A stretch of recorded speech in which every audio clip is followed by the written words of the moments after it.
The doctor didn't whisper. He said it like a verdict. Your mother is blind. Permanently. Robert stood very still. Billionaire. Razor-sharp suit. Hands shaking anyway. The winter light slid across the marble like a blade. Chandeliers hummed softly above us. Somewhere outside, a fountain kept speaking in circles. Inside, it felt like the house forgot how to breathe. Evelyn sat in a high-backed chair by the window. Her eyes were open. Wide. Too wide. They didn't follow the doctor's hand when he moved it left and right. He clicked a pen in her face. Nothing. He sighed. Accept it, he told Robert. Protect her from strain. Curtains closed. Minimal stimulation. Emma placed a careful hand on Robert's arm. Fiancé. Diamonds like tiny stars. We'll manage, she said, voice sweet and slow. We always do. That was the first day I worked there. Sophia. New maid. No one knows your name on day one. You just move like ghosted air and learn where the light switches live. I went to draw the curtains. Something small happened. A tiny flick. Evelyn's eyes shimmered. Not a turn. Not a focus. Just a shiver at the edge of light. A reflex. A flinch. Did you see that too, or would you have missed it? I froze.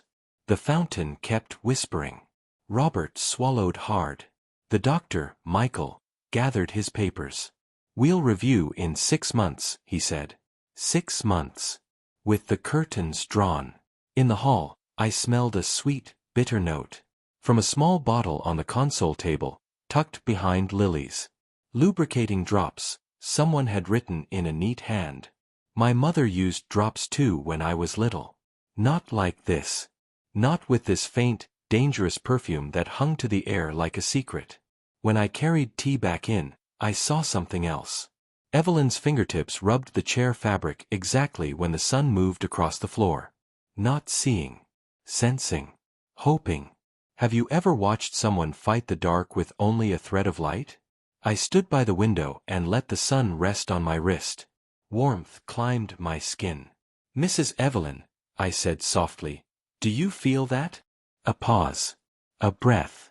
The smallest tilt of her head. The doctor's words still hung like a locked door. But behind that door I heard a latch. Soft. Turning. If the truth was being hidden, I was going to find it.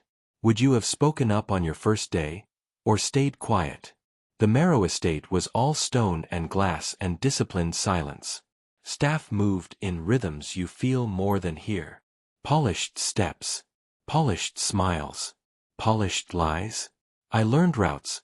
Kitchen to study, study to solarium, solarium back to the room where the curtains were always almost closed.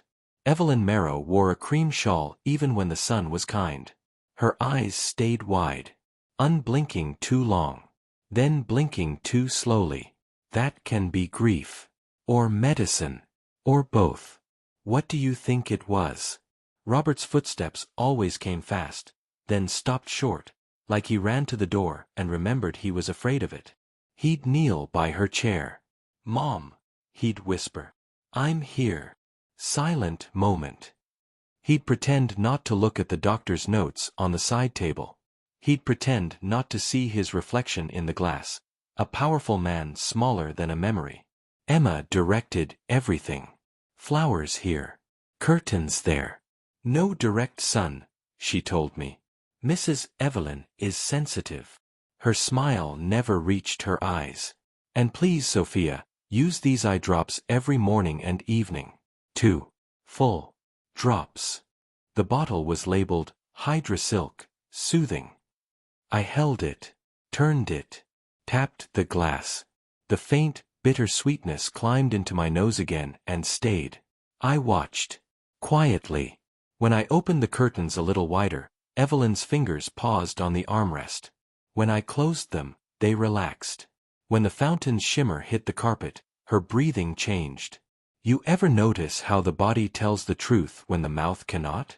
That afternoon, Dr. Michael returned. Efficient. Calm. A surgeon's certainty without a scalpel. He shined light across Evelyn's eyes and nodded to himself. No response. He glanced at me. Please refrain from unnecessary movement, miss. The patient needs rest. I nodded. Then I stood by the window and let the sun creep over my shoes. Evelyn's pupils were already huge. Too huge for the room. They ate the light and did not share it back. Some part of me remembered my grandmother's warning voice, atropine makes the world a blur. When I brought tea, I saw Emma's phone face down on the table. A message blinked and vanished. Just a name, M, and a number. The last 4 digits burned into my mind.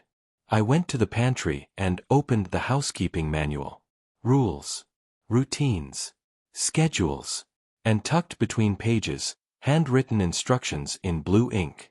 Drops at 7 a.m. and 7 p.m. Keep curtains closed 2 hours after. No interruptions. My pulse stuttered. Why the timing? Why the darkness afterward? Silent moment. Everything all right, Sophia? Robert stood in the doorway, trying to smile. Yes, sir, I said. Do you want the curtains opened a little more? It's a clear day. He looked at his mother. At her still, beautiful face. If Dr. Michael says no, what do you say? I asked. His throat moved. But his voice didn't. He left with that careful, apologetic nod rich men learn as boys. I returned to the living room and watched a single beam of light stretch across the floor. When it touched Evelyn's hand, her thumb pressed down. Once. As if saying yes to something only she could hear. I looked at the bottle again. If these drops could hide the world, what else could they hide? I turned the label and felt the paper lift, just a little, like a mask ready to peel. And underneath, I saw a different word beginning with A. Atro. The door opened behind me. Is there a problem? Emma asked. I hadn't even started the fight, and I'd already been caught touching the weapon. I'm just dusting, I said. My hand left the bottle like it was hot. The labels curling. Humidity. Emma approached. Slow. Heels whispering. She lifted the bottle, checked the cap, and placed it back with 2 neat, precise taps. Housekeeping brings order, she said. Not questions. Her perfume was white flowers and warning. She turned to Evelyn.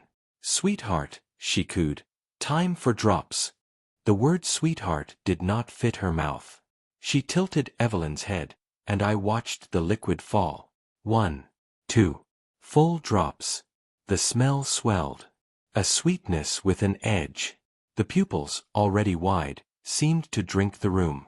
I made tea to keep my hands from shaking. That's a trick my mother taught me. Busy hands. Quiet eyes. Loud brain. When I returned, the light had softened. I placed cups where Emma liked them. Handles at 4 o'clock. Saucer angle exact. Then I spilled a question into the space between us. How did it happen? I asked. Mrs. Evelyn's blindness. Emma's smile sharpened. Age. And stress. And tragedy. She glanced at Robert's photo on the mantel. You didn't hear? The night of the board vote. She collapsed. Sometimes the body says no for us. Sometimes, I thought, the body is told to say no. Later, in the laundry room, I met John, the head of security. Square shoulders. Quiet eyes. He spoke like a door that only opens when necessary. New maid, he said, not unkindly. You settling in? I'm trying, I said. Where do we keep medical supplies?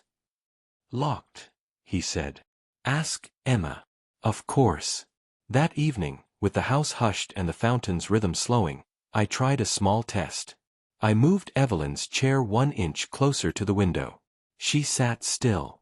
I went behind her and lifted the curtain 2 inches. Sunlight snagged the corner of the carpet and climbed. Her breath changed. Soft. Catching. Mrs. Evelyn. I whispered. If you can feel the light, press my hand.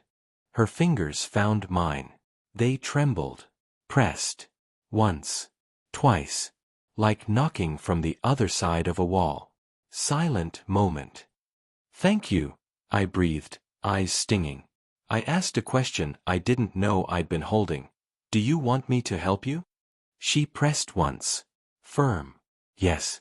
Night came. At 7, Emma arrived with the bottle. I watched the drops again. 1, 2. Full. I watched the pupils, black coins swallowing everything.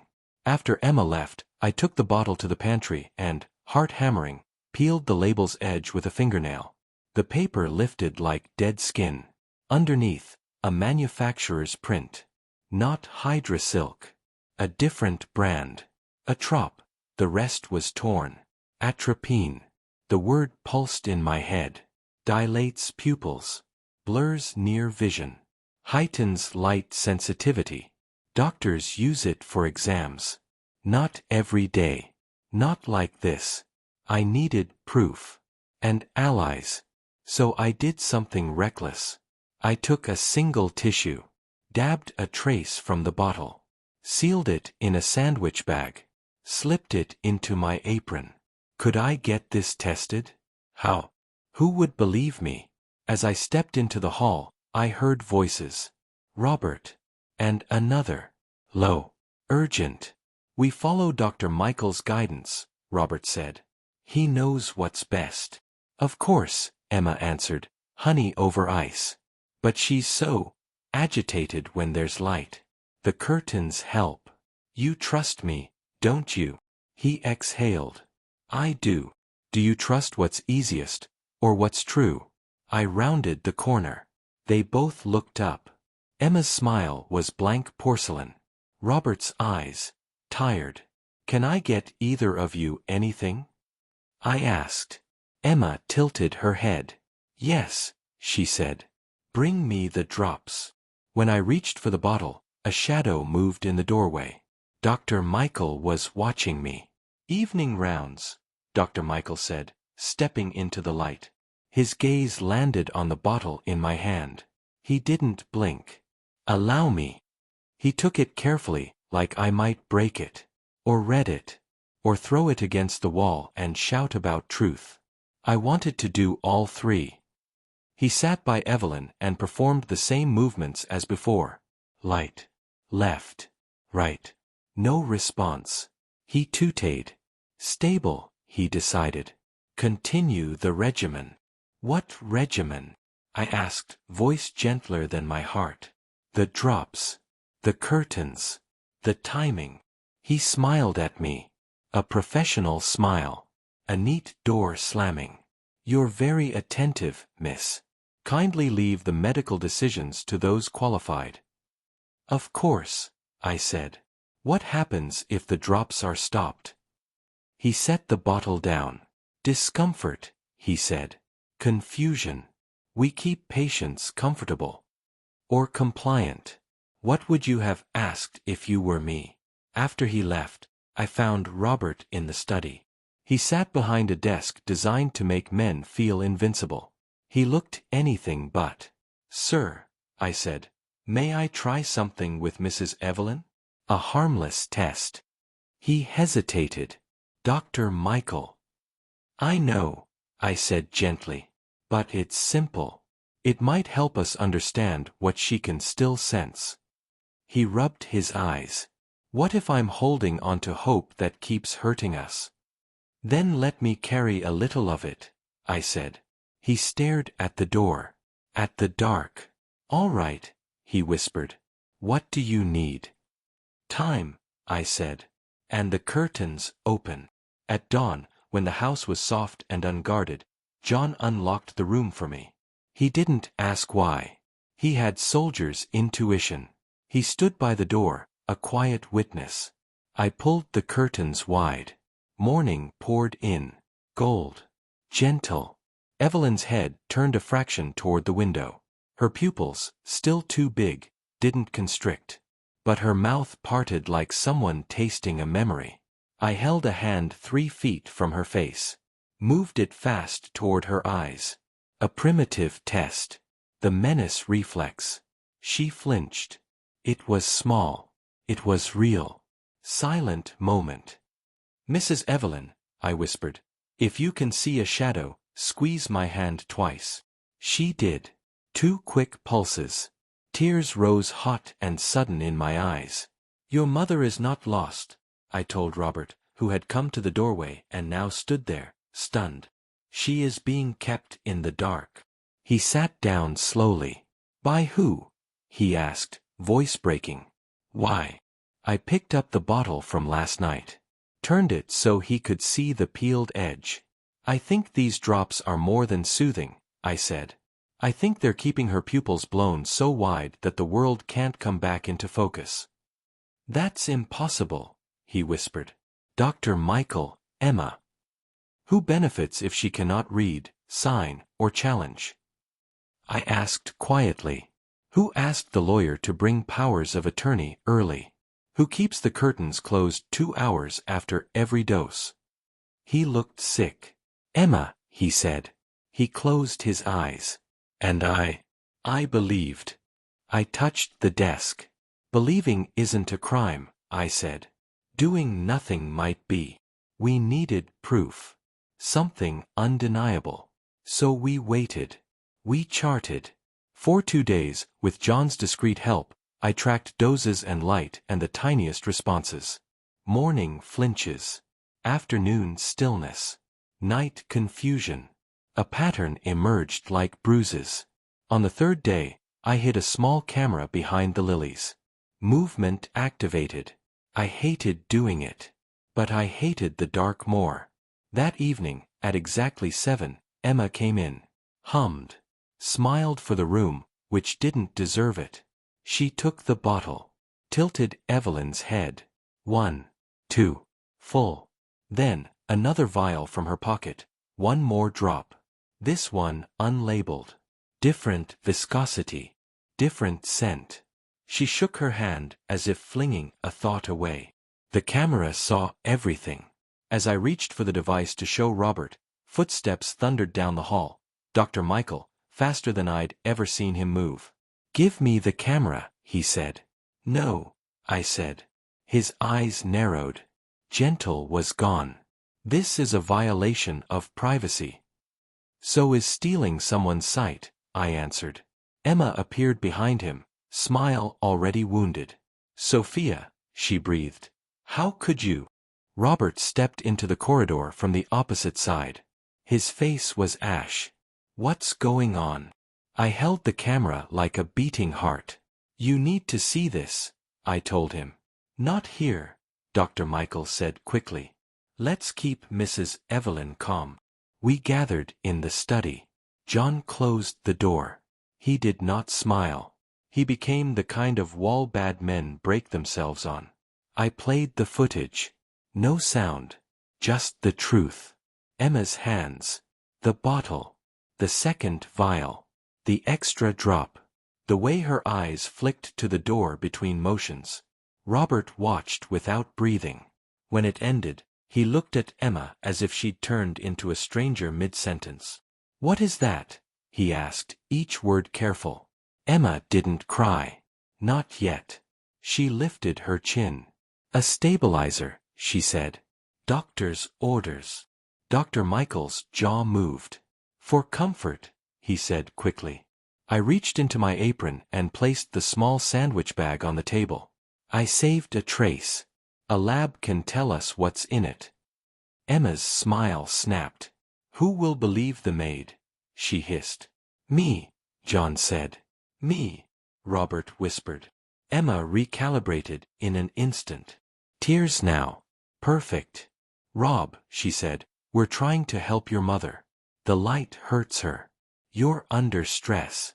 I'm under stress. The company. The board.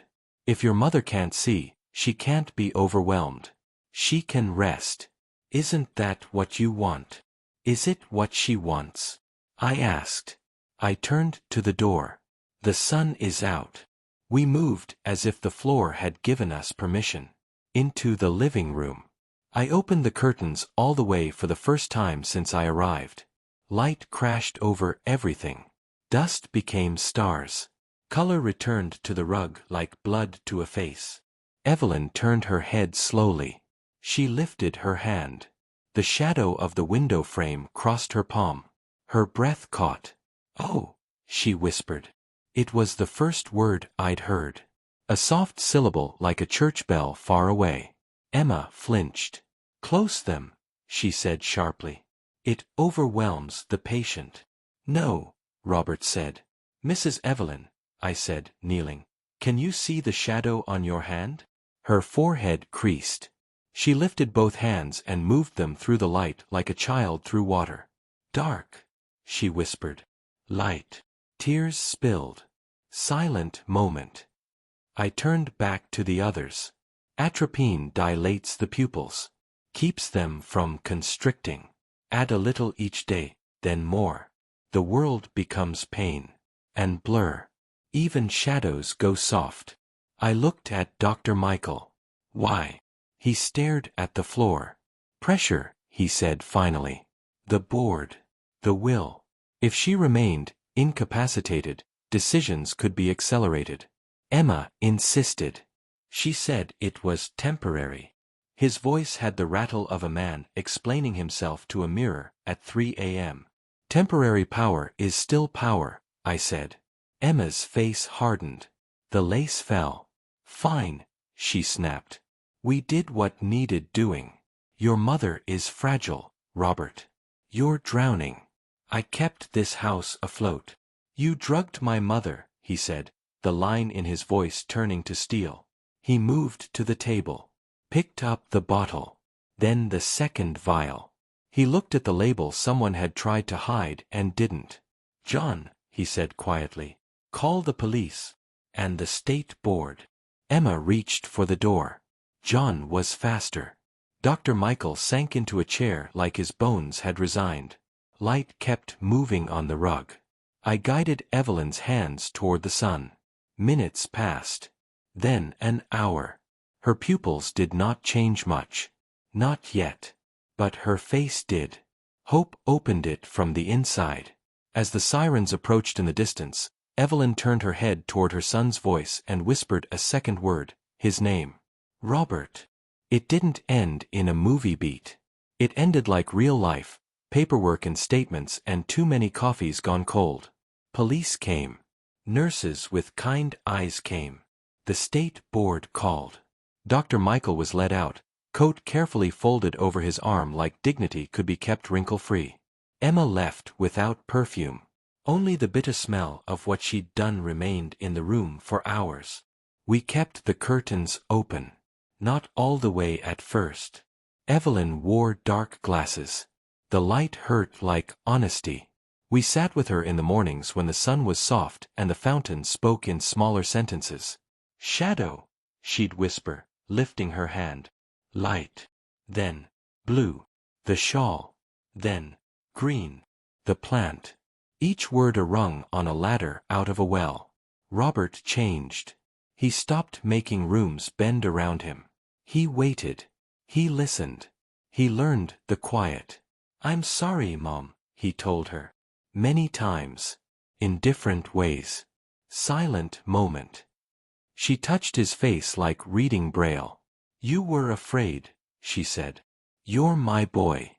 Even when you're a man, you're my boy." John set up a schedule. No more drops. No unlabeled vials. Every visitor signed. Every staff member's background checked again. He'd always been a wall. Now he was a bridge too. He brought in a specialist, a woman with soft hair and the firm voice of someone whose hands know how to pull people back from edges. She explained that vision can be a stubborn guest. "It returns in pieces," she said. "Give it time." Time. We had so much of it before and never used it right. In the second week, on a Wednesday that smelled like fresh lemons and paperwork, Evelyn turned her face toward the window and laughed. A small laugh. A bell. "Bird," she said. We all looked. A sparrow on the terrace shrugged. Sunlight from its wings. She tracked it. Not perfectly. Enough. Tears made the world swim. She blinked, saw, smiled. That afternoon, a lawyer came. He sat in the chair where the doctor used to sit, and the room did not forgive him. Robert listened to reading he should have paid attention to months ago. He didn't pass the weight to someone else. He carried it. When the house was finally quiet, I stood by the window and watched the sun fold into evening. Evelyn sat beside me, glasses still on. "Sophia," she said, "you kept the light on for me. You kept turning toward it," I said. "I just opened the curtains." She took my hand. "Where did you learn to look like that?" "My mother," I said, heart tugging. "She taught me the difference between being quiet and being silenced." She squeezed gently. "Stay," she said. "Not as staff. As family." She laughed when I cried. "I need someone to tell me which flowers are blue and which are pretending." Robert joined us. He looked tired, but not small anymore. "I owe you more than I can name," he said to me. "You saved my mother. You saved me from myself." "Save the speeches," I said, smiling through tears. "Keep the curtains open." We did. Seasons changed. The fountain kept talking. Evelyn walked the terrace holding my arm. Some days she saw edges. Some days only light. Both were better than darkness forced upon her. Do you know what I learned in that house? Evil doesn't always kick down doors. Sometimes it labels itself comfort, smells like flowers, and asks you to close the curtains slowly. One evening, as gold gathered itself for one last spill across the room, Evelyn took off her glasses. She blinked. She focused. Her eyes, finally, found her son's face with certainty. "There you are," she whispered, as if he had come home from war. "He broke. We all did. The doctor lost his license. Emma disappeared into a story I will not tell. We did something harder than punishment. We practiced trust. Daily. In small, ordinary ways. And the house learned how to breathe again.